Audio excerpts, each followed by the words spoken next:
বাড়িতে থাকা সাধারণ উপকরণ দিয়ে দারুণ কিছু নাস্তা বানাতে মন চাইলে এই রেসিপিটা বাড়িতে একদিন হলেও বানিয়ে দেখতে পারেন। আশা করি আপনাদের খুবই ভালো লাগবে আর খুবই কম উপকরণ কম সময়ে বানানো যাবে। প্রথমে দুটো কাঁচা আলু নিয়েছিলাম, খোসাটা ছাড়িয়ে ভালো করে ধুয়ে নিয়েছিলাম। এবার একটা গ্রেটার নিয়েছি, গ্রেটারের সাহায্যে আলু দুটোকে ভালো করে গ্রেট করে নিতে হবে। আর আপনারা চাইলে এই সময় বড় গ্রেটারও নিতে পারেন, আমি এখানে ছোট গ্রেটার নিয়েছি। ছোট গ্রেটার দিয়ে গ্রেট করলে আলুটা অনেক বেশি পাতলা হয় আর অনেক তাড়াতাড়ি রান্নাটা রেডি হয়ে যায়। দুটো আলুকেই গ্রেটারে গ্রেট করে নিয়েছিলাম।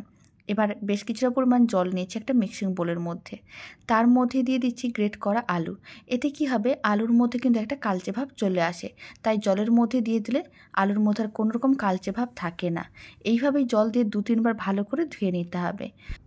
আর এইভাবে 2-3 বার যদি জল দিয়ে ভালো করে ধুয়ে নেওয়া হয় তাহলে কিন্তু গ্রেট করা আলুটা একেবারেই কালো হবে না আর দেখতেও ভালো লাগবে। এইভাবে কিন্তু 2-3 বার জল দিয়ে ধুয়ে নিয়েছিলাম, তারপরে জলটা ফেলে দিয়েছি। এখন মিক্সিং বোলের মধ্যে গ্রেট করা আলুটাই রেখেছি। এবার এক সাইডে রেখে দিতে হবে। কড়াইয়ের মধ্যে দিতে হবে অল্প করে একটু সাদা তেল।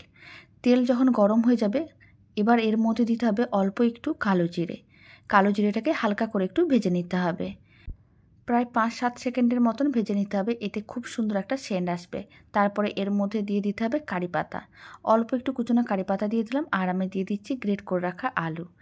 আলুর মধ্যে দিয়ে দিতে হবে অল্প একটু লবণ। লবণ দেওয়ার কারণে আলুটা কিন্তু অনেকটাই তাড়াতাড়ি নরম হয়ে যাবে। এবার এর মধ্যে দিয়ে দিচ্ছি জিরে গুঁড়ো আর দিচ্ছি আমি অল্প একটু ধনে গুঁড়ো, চা চামচে 3/1 করে দিলাম। সমস্ত কিছু একসঙ্গে ভালো করে মিশিয়ে নিতে হবে। আর যখন সমস্ত কিছু একসঙ্গে ভালো করে মেশানো হয়ে যাবে অল্প করে একটু হলুদ গুঁড়ো দিতে হবে। আর আমি এর মধ্যে দিয়ে দিচ্ছি অল্প একটু চিলি ফ্লেক্স। আপনারা চাইলে কুচনো কাঁচা লঙ্কাও দিতে পারেন বা আপনারা অল্প একটু লঙ্কার গুঁড়োও দিতে পারেন। আর অল্প একটু হিং দিলাম। রান্নাটা যেহেতু আমি নিরামিষে বানাচ্ছি তাই হিং দিলে খুব সুন্দর একটা সেন্ট আসে। সমস্ত কিছু একসঙ্গে খুব ভালো করে মিশিয়ে এইভাবে 1-2 মিনিটের মতন নাড়াচাড়া করতে হবে। 2 মিনিটের মতন নাড়াচাড়া করে নিয়েছিলাম। এবার আমি এর মধ্যে দিয়ে দিচ্ছি মেজারিং কাপের 1 কাপ জল।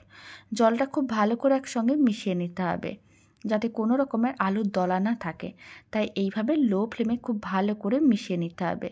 আর যখন জলটা খুব ভালো করে মেশানো হয়ে যাবে এর মধ্যে দিয়ে দিতে হবে মেজারিং কাপের 1 কাপ আটা। এখানে আমি কিন্তু আটা দিয়েই বানাচ্ছি, আপনারা চাইলে সুজিও দিতে পারেন বা ময়দাও দিতে পারেন। সমস্ত কিছু একসঙ্গে খুব ভালো করে মিশিয়ে নিতে হবে আর ফ্লেমটা লোতে রাখতে হবে। লো ফ্লেমে 4-5 মিনিটের মতন নাড়াচাড়া করতে হবে। যখনই দেখতে পাবেন মিশ্রণটা ঠিক এরকম একটা ডোয়ে পরিণত হয়ে গেছে তার মানে বুঝে নিতে হবে ডোটা একেবারেই রেডি। এবার ফ্লেমটা অফ করে দিতে হবে, তারপর একটা প্লেটে নামিয়ে ঠান্ডা করে নিতে হবে।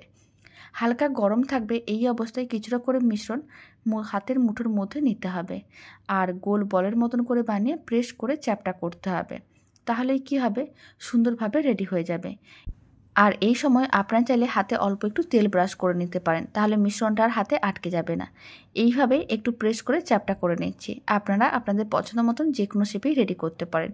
এখন সমস্তগুলো রেডি করে তারপরে আমি আপনাদের একসঙ্গে দেখাচ্ছি। সমস্তগুলো রেডি করা হয়ে গেছে, এবার এইগুলোকে ভেজে নিতে হবে। তার জন্য ফ্রাইং প্যানে আমি বেশ কিছুটা পরিমাণ তেল গরম করে নিয়েছিলাম। গরম তেলের মধ্যে সমস্তগুলো মানে যতগুলো ধরবে ঠিক ততগুলোই দিয়ে দিতে হবে। একসঙ্গে সমস্তগুলো যদি ধরে তাহলে সমস্তগুলোই দিয়ে দেবেন, আর যদি অল্প কয়েকটা ধরে তাহলে অল্প অল্প দিয়ে ভাজতে হবে। এখানে আমি যেহেতু ফ্রাইং প্যানে ভাজি তাই অনেকগুলোই একসঙ্গে রেডি করা যায়। ফ্লেমটা মিডিয়াম টু হাইতে রেখেছিলাম আর এইভাবেই উল্টে পাল্টে লাল লাল করে ভাজতে হবে। ওপরটা অনেক বেশি মুচমুচে আর ভেতরটা বেশ নরম হয়, খেতে অনেক বেশি ভালো হয়। অল্প একটু টমেটো কেচাপ দিয়ে এই নাস্তার রেসিপিটা সার্ভ করে দেখতে পারেন, ছোট থেকে বড় যে কেউ খুবই পছন্দ করবে। উল্টে পাল্টে বেশ লাল লাল করে ভেজে নিয়েছিলাম, এর থেকে আর বেশি লাল করে ভাজার দরকার নেই। এবার তুলে একটা প্লেটের মধ্যে নিয়ে নিচ্ছি। আর বাকিগুলো আছে সেইগুলোকে একইভাবে গরম তেলের মধ্যে দিয়ে দিতে হবে আর উল্টে পাল্টে বেশ লাল লাল করে ভেজে নিতে হবে, তাহলেই রেডি হয়ে যাবে দারুণ স্বাদের এই রেসিপি। সমস্তগুলো রেডি করে নেওয়ার পরে একটা প্লেটের মধ্যে সার্ভ করে নিয়েছি আর অল্প একটু টমেটো কেচাপ দিয়ে সার্ভ করেছি, এতে খেতে বেশ ভালো লাগবে। আপনারাও বাড়িতে বানিয়ে দেখতে পারেন, আশা করি আপনাদেরও খুবই ভালো লাগবে। আর বাড়িতে বানালে কমেন্ট বক্সে জানাতে একেবারেই ভুলবেন না খেয়ে আপনাদের কেমন লাগলো।